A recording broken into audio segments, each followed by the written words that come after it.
નમસ્કાર દર્શક મિત્રો, નવડિયો સાથે આપનું હાર્દિક સ્વાગત છે. આપ જોઈ રહ્યા છો આ HRPC ન્યૂઝનો. હું છું વ્યવસ્થિત ભાવનગર દિનેશ કુમાર પી બાબરિયા ઘેટી. બોટાદ જિલ્લાના રજિસ્ટર દ્વારા રદ્દની અરજી અન્વયે સૌરાષ્ટ્ર ક્રેડિટ કોઓપરેટિવ સોસાયટીના તમામ હોદ્દેદારોને બોલાવી તપાસ કરવામાં આવી હતી. સોસાયટીના ચેરમેન સહિતના હોદ્દેદારોને આ નાણાકીયની લેવડ દેવડ અંગે જાણકારી નહીં હોવાનું જણાવ્યું હતું. સંપૂર્ણ જવાબદાર મેનેજર હનીફ કુરેશી ઉર્ફ દિલુબા છે તેવું જણાવ્યું હતું. આ સોસાયટીને 1 મહિનામાં અરજદારોને રકમ પરત આપવા નોટિસ કરી હતી, જે મુદત પૂરી થવા છતાં પૈસા પરત નહીં મળતા જિલ્લા રજિસ્ટ્રાર દ્વારા આવી છેતરપિંડી ઉચાપત કરતી ક્રેડિટ કોઓપરેટિવ સોસાયટીમાં રોકાણ નહીં કરવા લોકોને અપીલ કરવામાં આવી હતી. મારું નામ હનીફભાઈ અમીરજીભાઈ કુરેશી. હું સૌરાષ્ટ્ર ક્રેડિટ કોઓપરેટિવ સોસાયટીમાં મેનેજર તરીકે ફરજ બજાવું છું.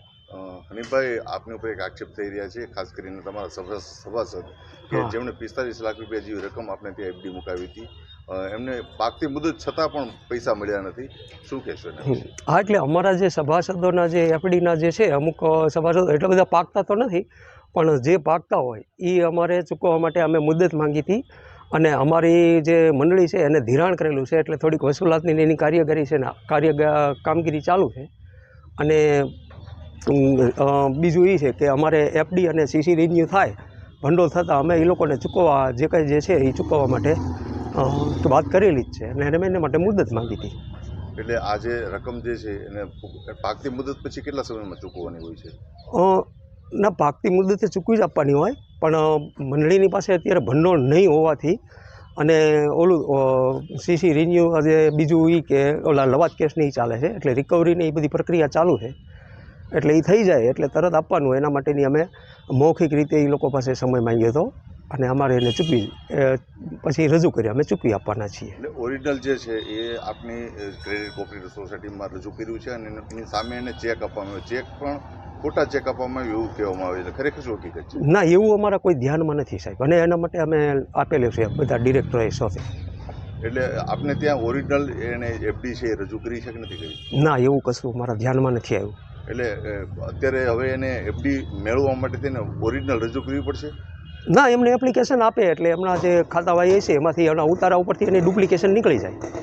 એટલે હાલ અત્યારે કોઈ એવી શક્યતા ખરી કે એના પૈસા ચૂકવાશે?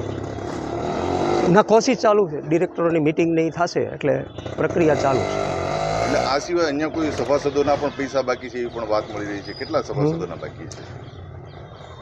ના, એ તો બહુ એમ નથી, પણ પત્રક જોયા પછી ખ્યાલ આવે. એટલે આ લોકોને જે પૈસા છે એ કેટલા સમયમાં મળી જશે?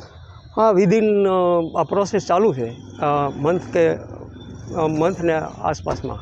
જિલ્લા રજિસ્ટ્રાર દ્વારા આ મધ્યસ્થી થઈને આપને એક તાકીદ કરવામાં આવી હતી 1 મહિનામાં પૈસા ચૂકવી દેવા. હા, હજી પણ નથી ચૂકવાના? હા, પણ હજી એને ટાઈમ નથી થયો સાહેબ, અમારી પ્રક્રિયા ચાલુ જ છે સાહેબ, કોશિશ ચાલુ જ છે સાહેબ. શું છે તમારું? સૌજીભાઈ સુખાભાઈ. સૌજીભાઈ, તમારી કંઈક છેતરપિંડી થઈ છે, શું આખી ઘટના શું હતી? હા, એમાં અમે મૂક્યા હતા પૈસા, હવે એમાં એ કે પાછા મળશે, પણ પાછા અમને કંઈ મળ્યા નથી પરત. બરોબર. રૂપિયા હતા, કોના નામથી હતા? એ કૈલાસબેન સંજયભાઈ, કાંતાબેન સૌજીભાઈ અને સૌજીભાઈ સુખાભાઈ, આ ત્રણેય નામના અમે હતા અને 45 જેવું થાય છે. બરોબર, 6-7 મહિના થઈ ગયા અને કંઈ અમને પરત મળી નથી. તમે ત્યાં અવારનવાર જાઓ છો મળવા? અવારનવાર જાવીશ પણ એ કંઈ જવાબ જ નથી દેતા. તો હવે શું કાયદેસરની કાર્યવાહી કરવાની થશે કાંઈ? હા હા, હાજી. શું નામ છે તમારું? પ્રકાશભાઈ.